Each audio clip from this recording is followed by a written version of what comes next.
Okay. Good morning, and welcome to the 73rd Annual Memorial Service at Arlington National Cemetery. My name is Turner Kobayashi, chair of this annual event. Due to the COVID-19 virus, Arlington National Cemetery was not open to the public during Memorial Day weekend last year, so we held a service right after Veterans Day, which allowed us to continue our streak of 73 consecutive years running intact. It is the longest running annual service held here by a non-government group. We welcome those that are watching online and wish you were here in person, but certainly understand why not. Thank you for your patience. We were setting up our Facebook Live.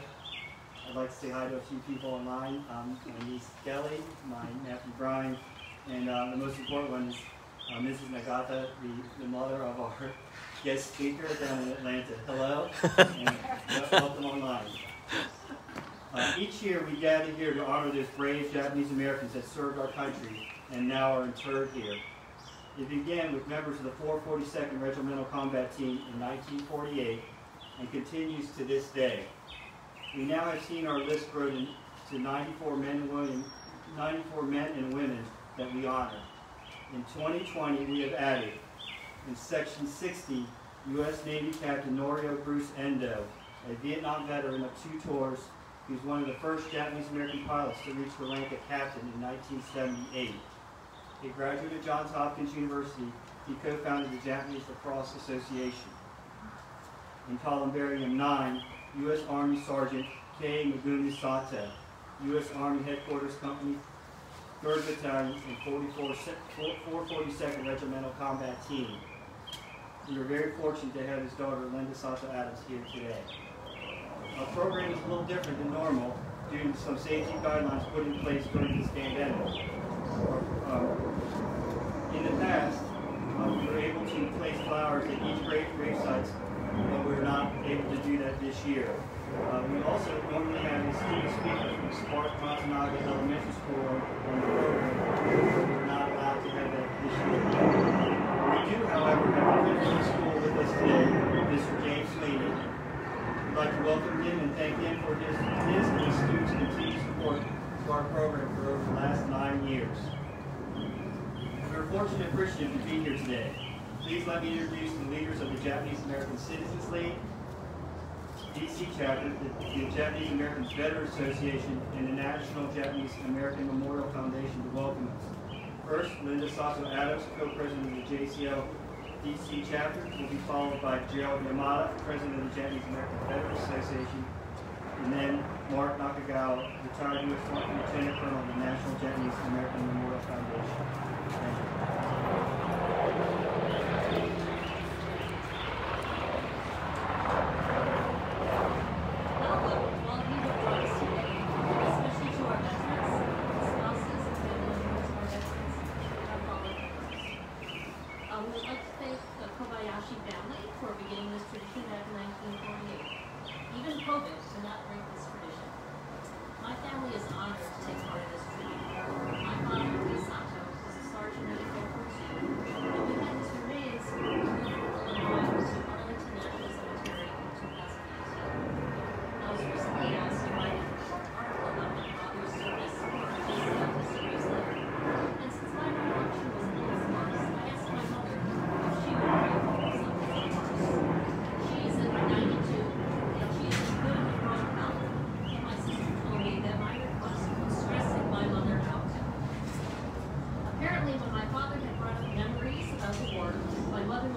For the first time after I moved to the DC area.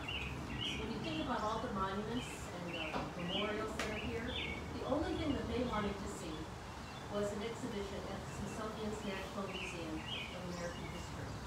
It was called A More Perfect Union, Japanese Americans and the U.S. Constitution. This was for the 200th anniversary of the signing of the Constitution, and this exhibit was about how the Japanese Americans' constitutional rights were violated during World War II when they were put in incarceration camps. One memory my father shared when he was going through this exhibit was a photograph of several soldiers and a minister around a jeep. The story was about how this minister had defied death 3 times, surviving several attacks during the war. And my father goes, oh, you know what? I was supposed to be on that jeep. And that jeep had run over a bomb and killed everybody on that jeep except for that minister. He also shared training at Camp Shelby in Mississippi, and how the Nisays there made sure that every single one of them made it through boot camp. Just for reference, my father was about 5'4", and my uncle, who also served in World War II, was about 4'10". And one of the things that he said was that when somebody began to lag behind, one soldier would take that person's gear, another person would take the right, and 2 more men would come alongside that soldier and help him run until he was able to catch his breath. If they were the display cases at this exhibit, was an East Bay soldier's boot, and I believe it was a size 5 triple M. He also talked about the Buddha heads and the batons. So how many of you are familiar with those terms? See if you can. A Buddha head was the term mainlanders gave, the Japanese Americans gave someone coming from Hawaii. And the baton is the name given by Hawaiian Japanese American to the mainlanders. Now these 2 groups were very different in temperament and had very little in common when they were training in Camp Shelby. When you want to think about where they were coming from, the mainlanders were trained as a minority, and they were coming from incarceration camps, while the Hawaiians, Japanese Hawaiians, were a majority of Hawaii, and their families did not come from camps. So while there might have been some friction between these 2 groups, as well as name calling, my parents attended many of the World War II reunions, and I can tell you that the camaraderie and the love between the Buddha heads and the Catholics was very deep in life. And for those of you who ask, where does the word baton come from? My mother said that in Hawaii, if you picked up a hollow coconut and you hit it against a tree, it made the noise to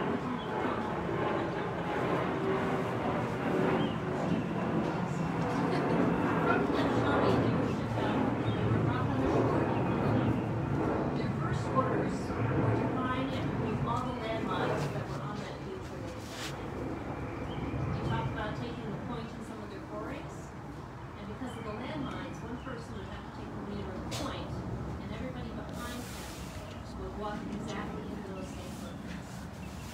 Sadly, one of his lieutenants far behind him missed that step, and he lost a leg. However, they did not stop that same lieutenant from attending many of those World War II reunions over the years. I want to thank you for allowing me to share some of these memories from my father and my limited recollections of the stories of the World War II Regimental Combat Unit. Today they also honor the 100th of the Infantry Battalion and the Military Intelligence Service. It is now my pleasure to introduce Gerald Yamada, President of JACL, who would like to thank him for JACL's collaboration with the JACL DC chapter in co-sponsoring the Memorial Day service of the years. After him will be Mark Nakagawa, member of the National Japanese American Memorial Foundation, who also co-sponsors the service.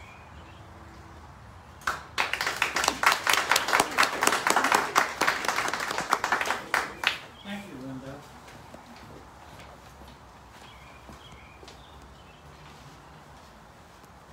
On behalf of the Japanese American Veterans Association, I welcome you to the 73rd Memorial Day service of Jackson Cemetery. JACL is proud to again co-sponsor the service together with the Washington, D.C. chapter of JACL and the National Japanese American Memorial Foundation. We thank the King Kobayashi family for organizing this event.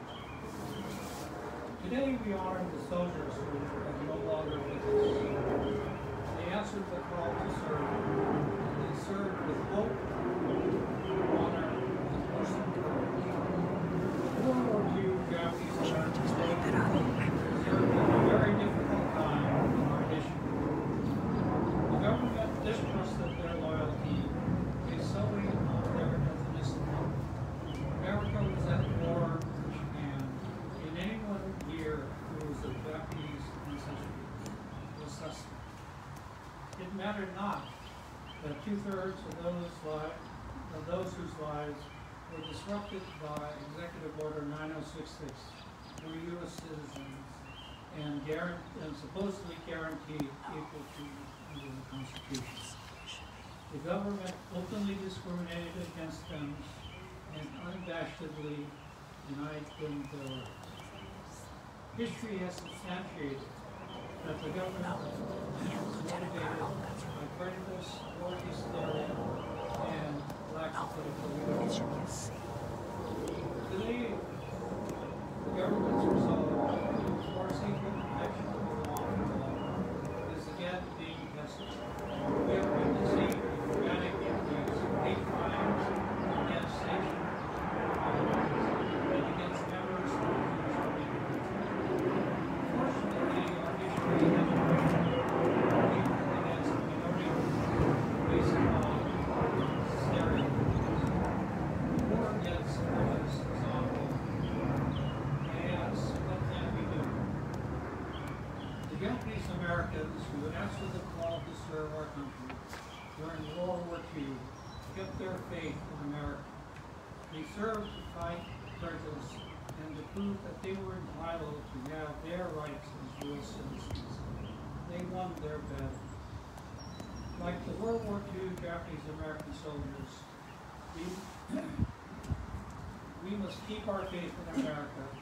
We must follow their example and do what we can to ensure that the government provides equal protection to all Americans. We must join together in our resolve to end prejudice by raising our voices whenever we are aware of unequal treatment. In closing, let us honor with our deepest respect all the fallen soldiers who died fighting to preserve our freedoms. And to all who have served and are serving, we simply say, thank you for your service. God bless you. Thank you.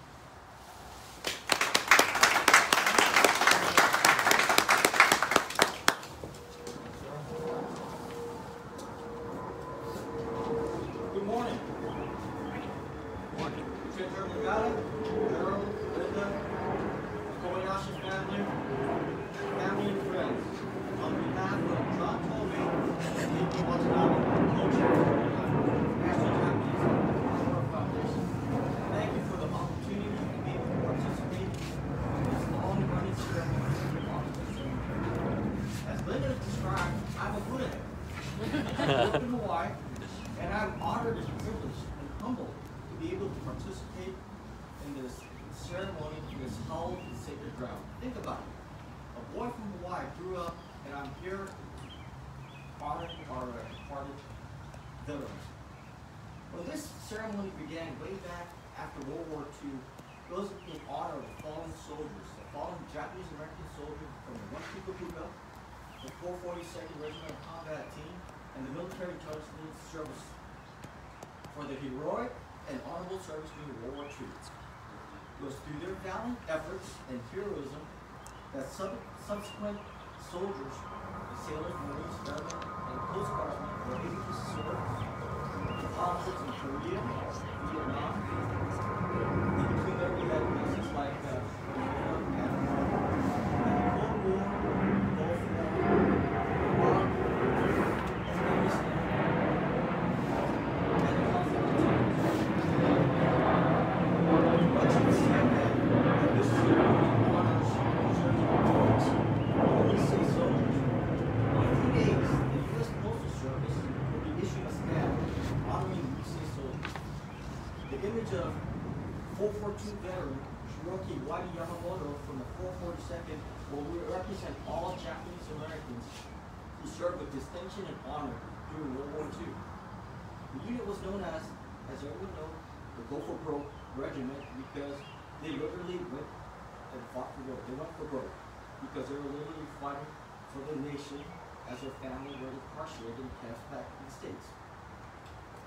The path to getting the stamp created and issued was the long and arduous path, about 16 years in total, that required the virtues that enabled the Japanese American Nisei soldiers to succeed. Virtues like Dama, patience, Ji, duty, obligation, honor. The same virtues enabled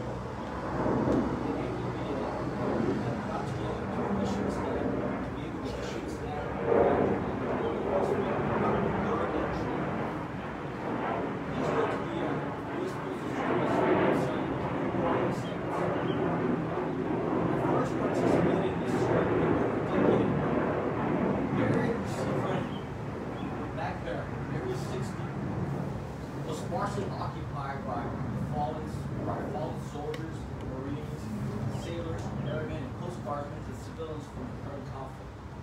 As you can see, that area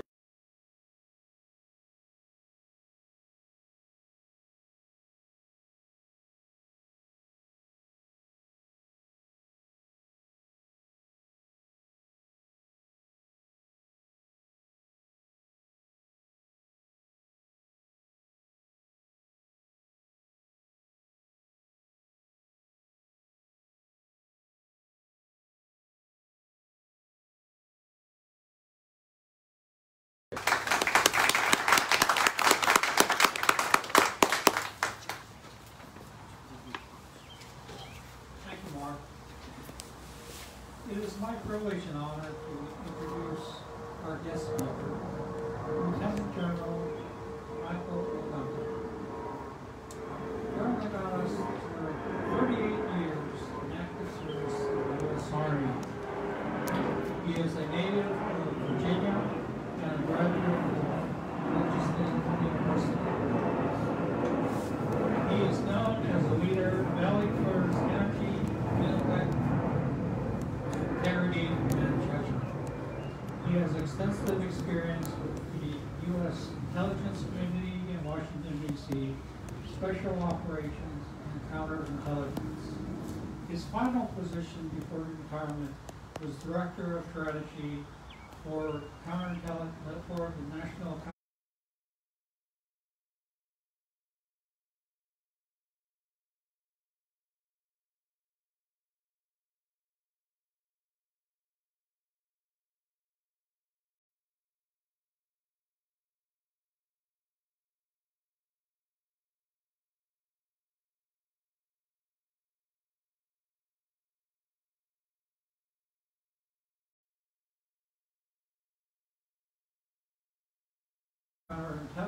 Counterterrorism Center from 2016 to 2019. In January 2020, JACL awarded him with his highest award, the Courage, Honor, and Patriotism Award for his leadership and service. He and his wife, Barbara, have 5 children and 1 grandchild. Please welcome our guest speaker, who has dedicated his military career to making us safe and more secure. Lieutenant General O'Connor.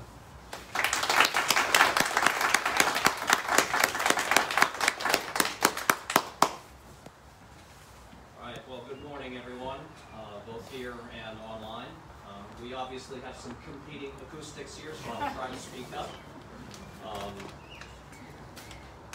Obviously, and quite appropriately, I want to begin by expressing my gratitude to the Japanese American Citizens League, the Japanese American Veterans Association, and the National Japanese American Memorial Foundation for giving me this opportunity to make a small contribution to this important Memorial Day observance, particularly on such hallowed ground as Arlington National Cemetery.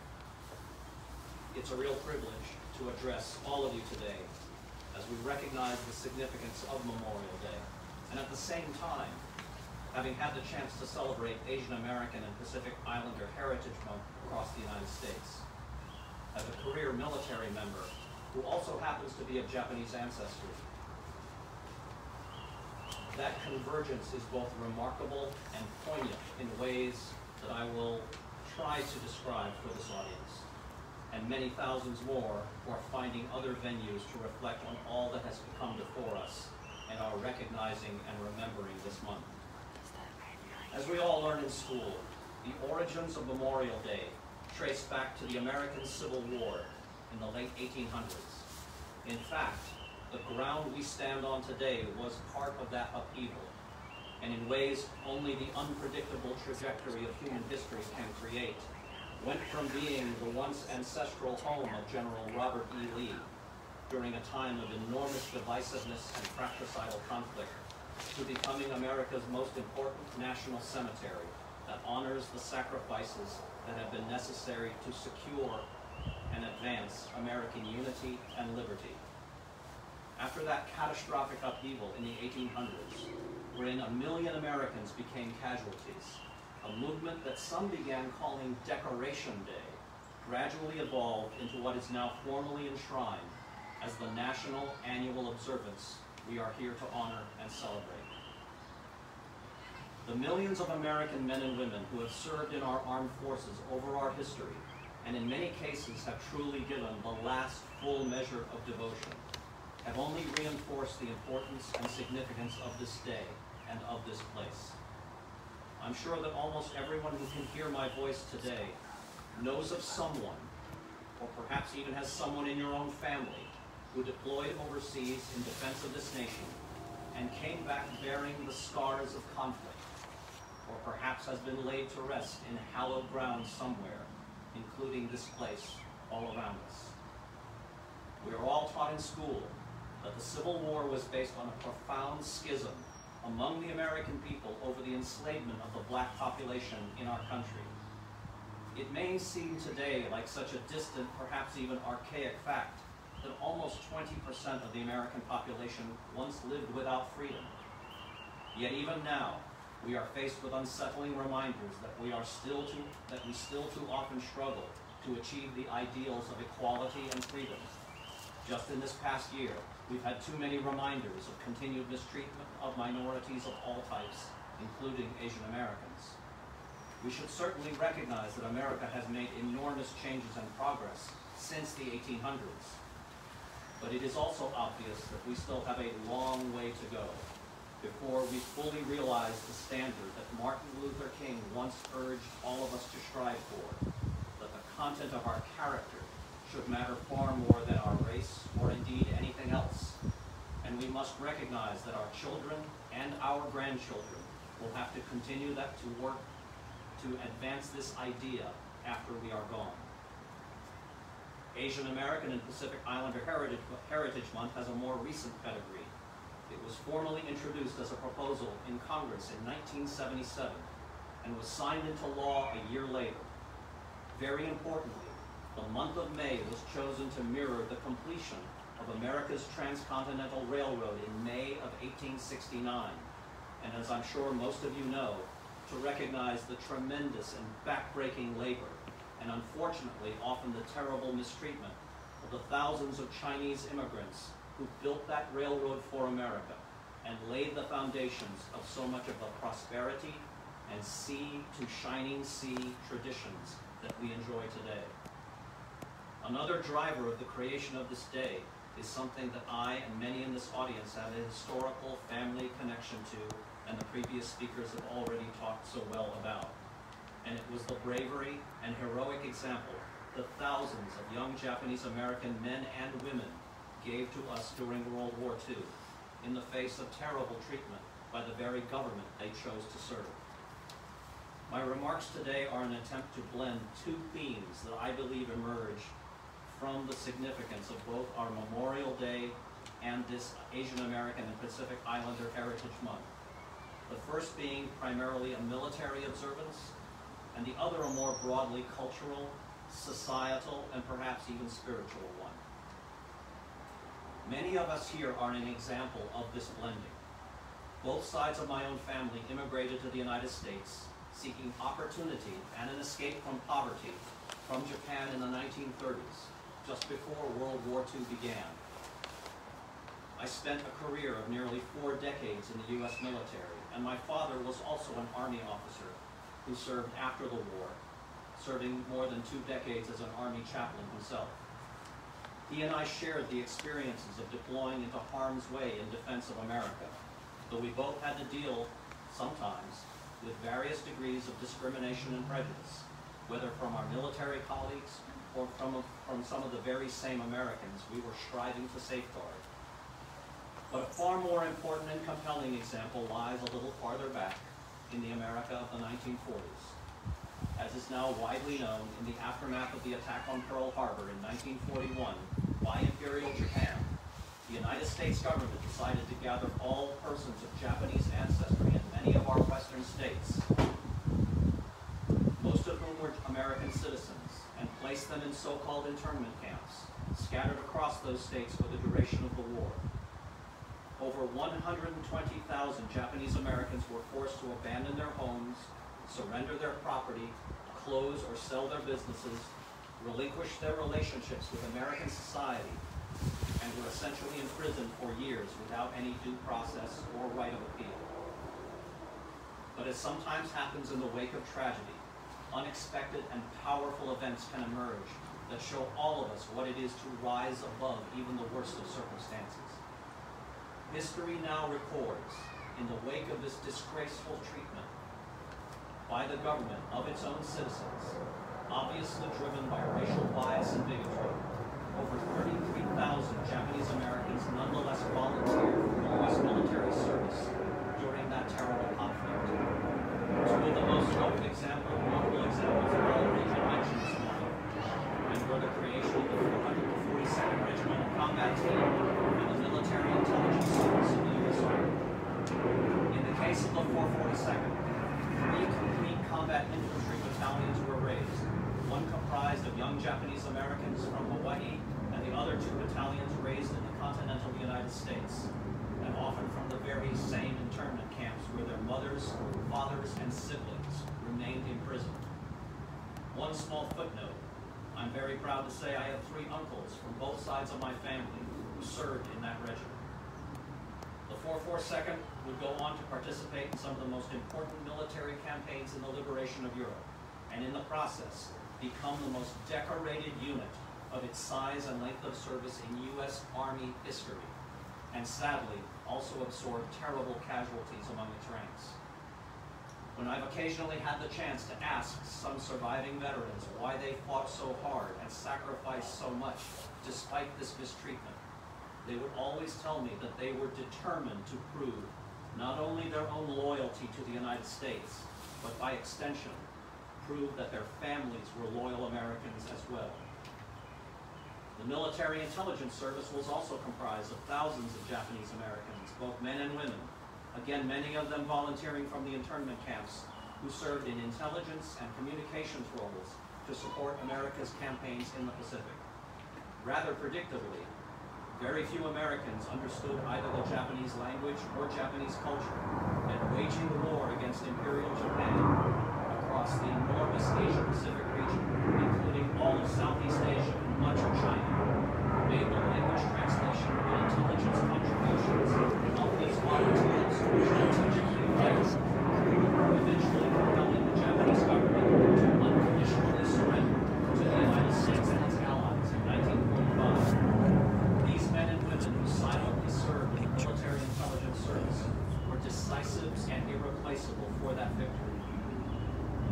And of course, over America's history, thousands of similar stories can be told of the contributions and sacrifices of so many other Asian Americans and Pacific Islanders in defending or strengthening America, whether in or out of uniform, whether in or out of government.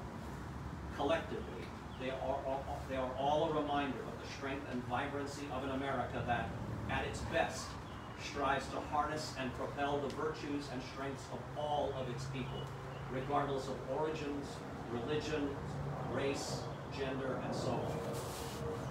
As I reflect on my own life and career as a Japanese American who chose a path of military service, I am struck by how incredibly fortunate I have been, not only because I was born in the United States, but because I was able to enjoy a highly successful military career that will challenge me and strengthen me in ways I never imagined when I, a very much younger version of myself, first enlisted in 1981. That's not to say that discrimination or prejudice were unknown to me.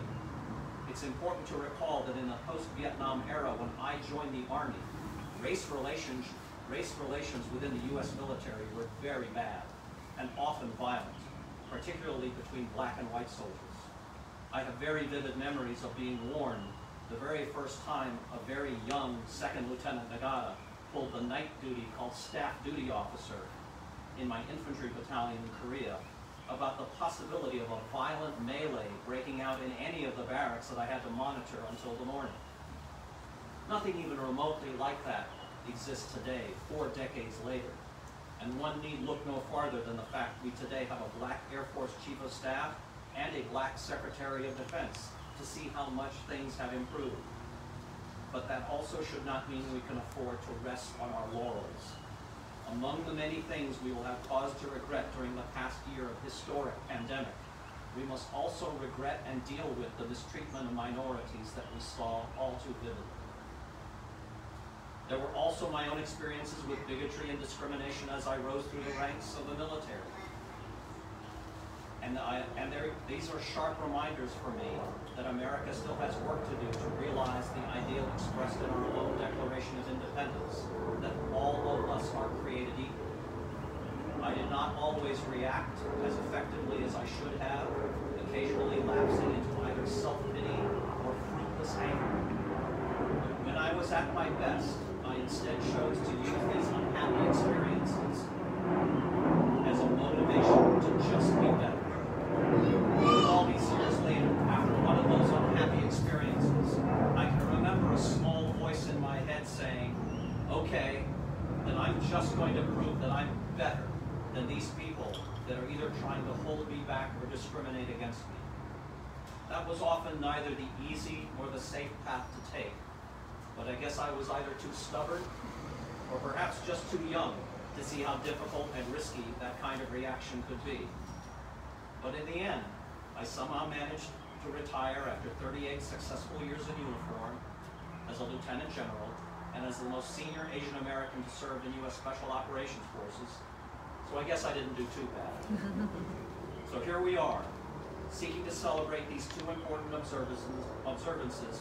We also begin digging our way out of the dark COVID tunnel we've been in and weighed down by the controversies, outrages, and scandals of the past year. We sometimes are inundated by pronouncements and reporting that all seem to be trying to remind us of how angry, how sad, how regretful, or how frustrated we should be. It's so easy to focus on what brings us down or what divides us, and it is all too often the path of least resistance these days. Yet my own experiences that I've tried to share with you today caused me to choose a different path, and I commend this path to all of you. It is the path that combines recognizing how far we have progressed despite all of our remaining flaws and failures. It is the path that accepts the risk of trying to be better, which also requires the courage of attempting solutions that might fail, but by learning from failure, as humans always have, we will learn to make future progress. And it is the path that allows us the opportunity and encourages our ability to occasionally lay down our burdens and toils for a brief time, to look back and both remember and honor those who came before us, those millions of our citizens who offered up their very lives and fortunes for defending America and what it has tried to stand for since the American Revolution. And among and alongside those veterans, the millions of Asian Americans and Pacific Islanders who have contributed so much, often against great odds and deep-seated prejudices, toward building a better country and a more generous humanity. Do I follow this path perfectly that I've described for you? Of course not. I have feet of clay just like everyone else, but I remain determined to try it. And I see today's event with you as a way of reminding myself that this is how, even as a retiree, I can still give back to the admittedly imperfect America that nonetheless has truly been the land of opportunity for me and my family. It's been a privilege to speak to all of you on this important occasion, and I pray that fair fortune will smile on each of you and all your loved ones in the months and years ahead. Thank you for listening to me. Godspeed to all of you, and though it may seem rather old-fashioned to some, on this day and in this place, where we are surrounded by the spirits of so many of America's heroes, may an ever-kind and watchful providence continue to steady our hands, guide our sometimes faltering feet, safeguard our children and the fruits of our labors, and protect and advance what I still believe is the greatest ongoing experiment in human liberty and freedom, the United States of America. Happy Memorial Day, and thank you.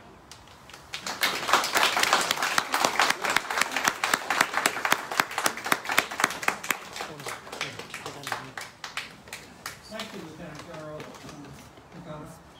for your insightful and heartwarming remarks. Let's give him another minute. The person call Linda, Mark, John, and Turner to the Well, right now, I'm at Wellington Memorial in Chicago.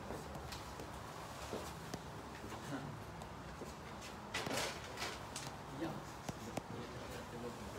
On behalf of the Kobayashi family, the Japanese American Citizens League, the Japanese American Veterans Association, and the National Japanese American Memorial Foundation, we would like to thank General Yada for your kindness in speaking with us today, and this is just a little thing. Thank you. Thank you so much.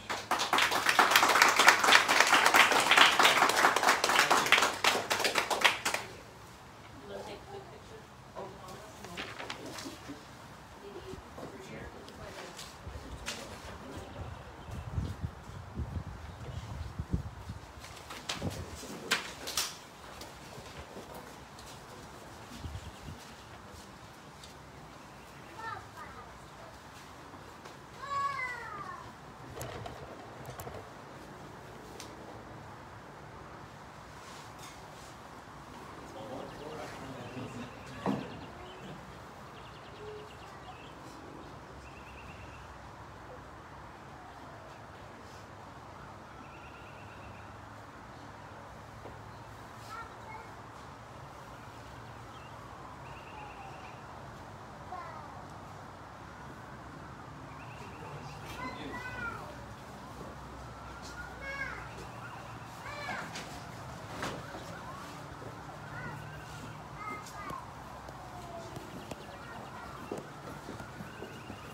Each year at this time we honor one of the members that are interred here at the cemetery. So this year we're going to ask Michelle and Mom to come up and give a special tribute.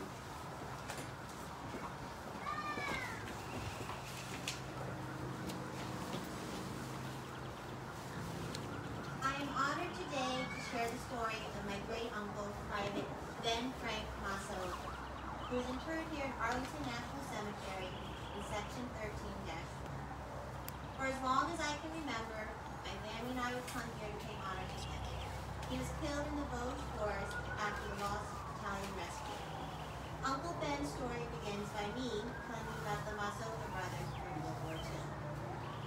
When the government issued the call for volunteers for the 442nd Regimental Combat Team, 5 of the 6 Massota brothers, without prior coordination between or amongst themselves, all volunteered.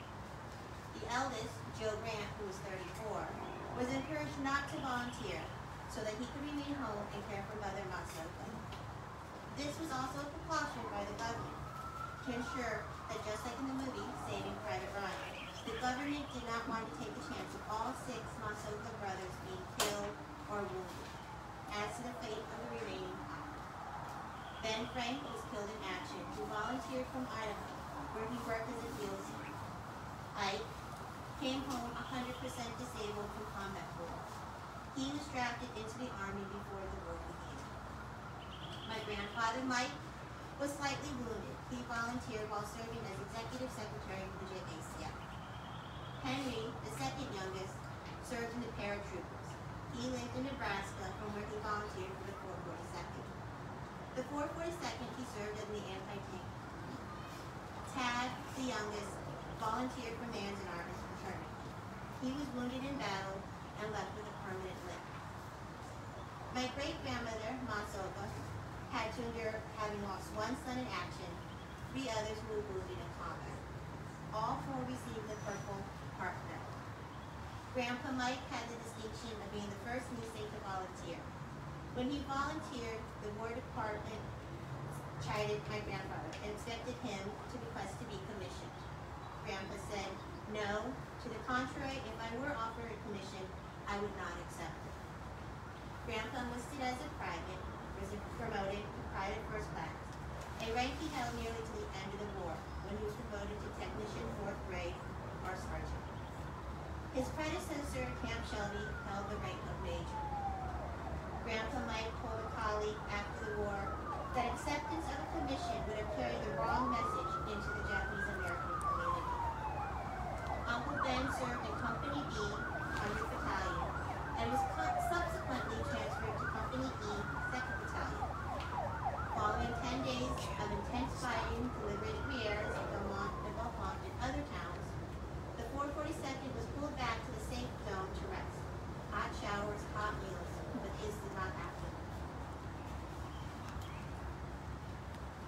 Instead, they were ordered the next morning to return to the Vosges Forest to rescue the Texas battalion trapped by the Germans.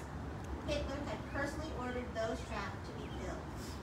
After 5 days of bitter combat under conditions of rain, sleet, and snow, out of the original 276, 211 Texans were rescued.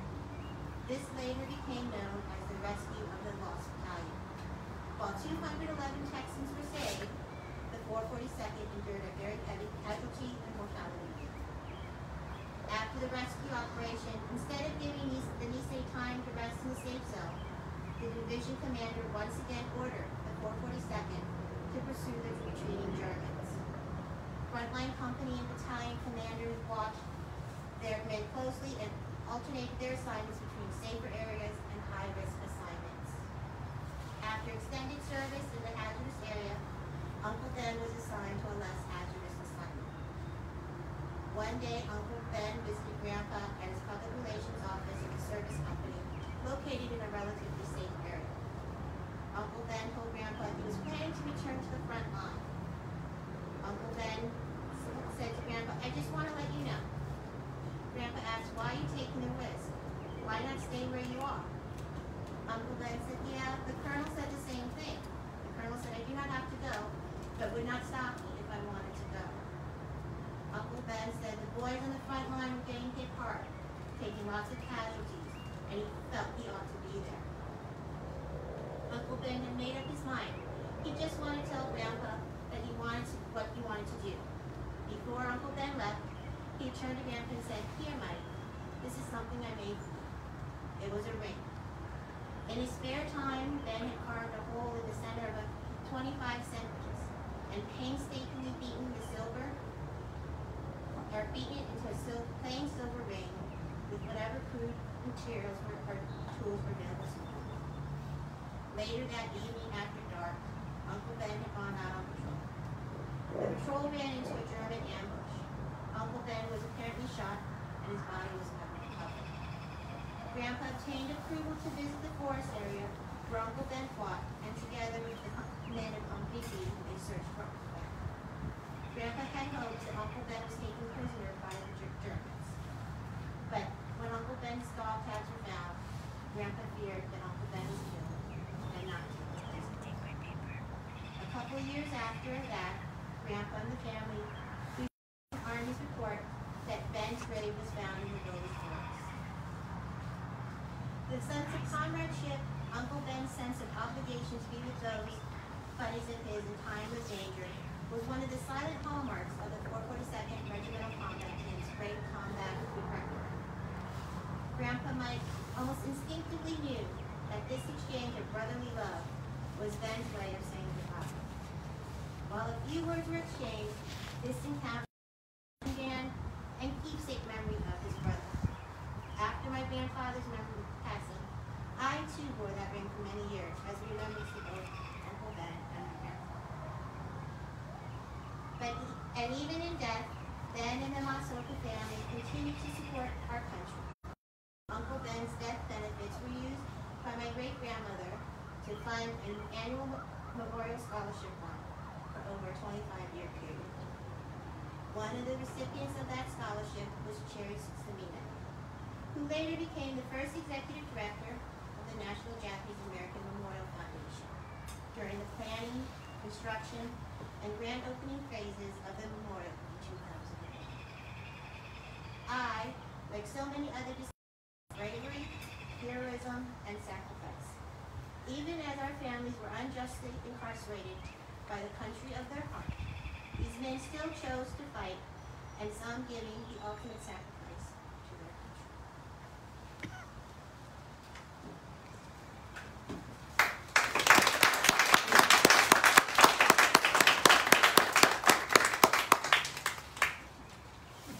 Michelle, thank you very much for sharing that very personal story. For 29 years, Michelle has been so kind to come to this service every year and many times before. But we've asked her to read the Japanese American Creed that her grandfather actually wrote. So at this time, I'd like Michelle to come back and please read the Japanese Creed. That's all right.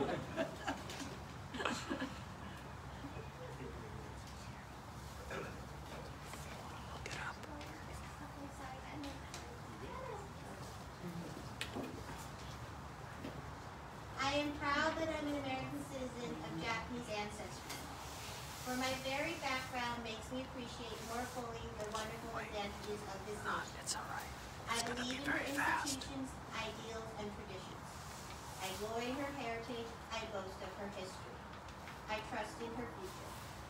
She has granted me liberties and opportunities such as no individual enjoys in this world today. She's given me an education befitting kings.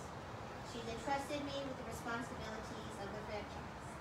She's permitted me to build a home, to earn a livelihood, to worship, think, speak, and act as I please, as a free man equal to every other man. Although some individuals may discriminate against me, I shall never become bitter or lose faith, for I know that such persons are not representative of the majority of the American people. True, I shall do all in my power to discourage such practices, but I shall do it in the American way, above board, in the open, in courts of law, by education, by proving myself to be worthy of equal treatment and consideration.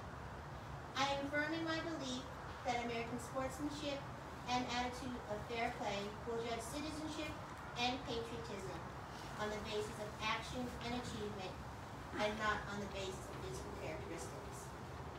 Because I believe in America, and I trust she believes in me, and because I have received innumerable benefits from her, I pledge myself to do honor to her at all times and in all places, to support her Constitution, to obey her laws, to respect her flag, to defend her against all enemies, foreign or domestic, to actively assume my duties and obligations as a citizen, cheerfully and without any reservations whatsoever, in the hope that I may become a better American and a greater American.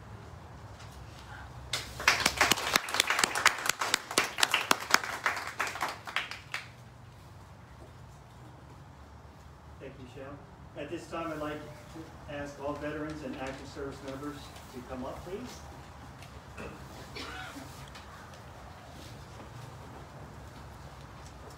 Please come up. Would you like to introduce yourself?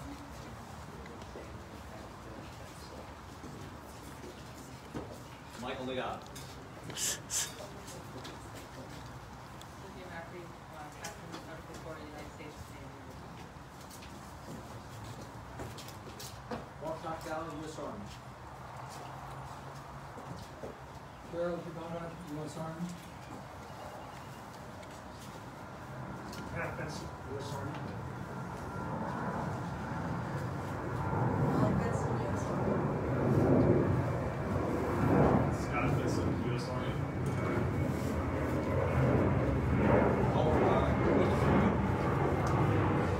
Well, please stand for playing of the taps.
Thank you.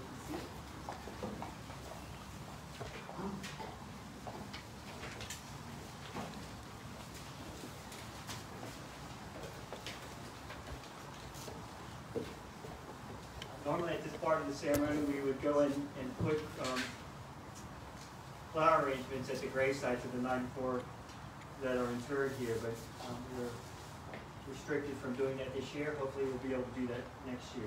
I'd like to thank Alan Woods Floors for this beautiful wreath today. Also, the Arlington National Cemetery support, Mr. Warren McFarland. I'd like to thank Howard High for helping us with today's broadcast, and Tim and John Tobe. And real quick, it's a special day for me today, actually, because 4 generations of the Kobayashi family are represented here today. My mom's here. My brother, Forrest, is here.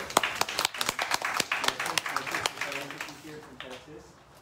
My brother, Baylor, is here with his wife and daughter. My wife, Mary Kay's here.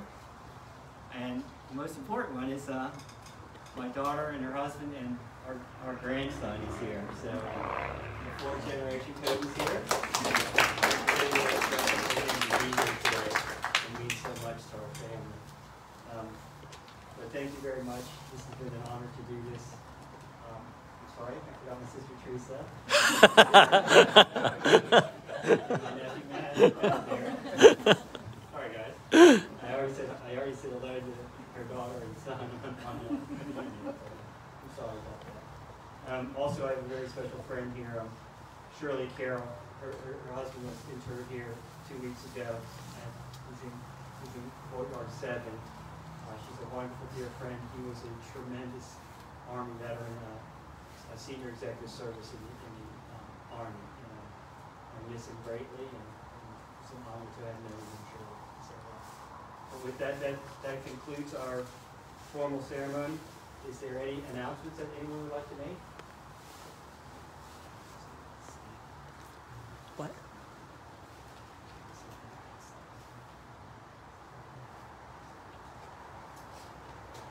Okay, well, thank you very much. We should try and do a photo.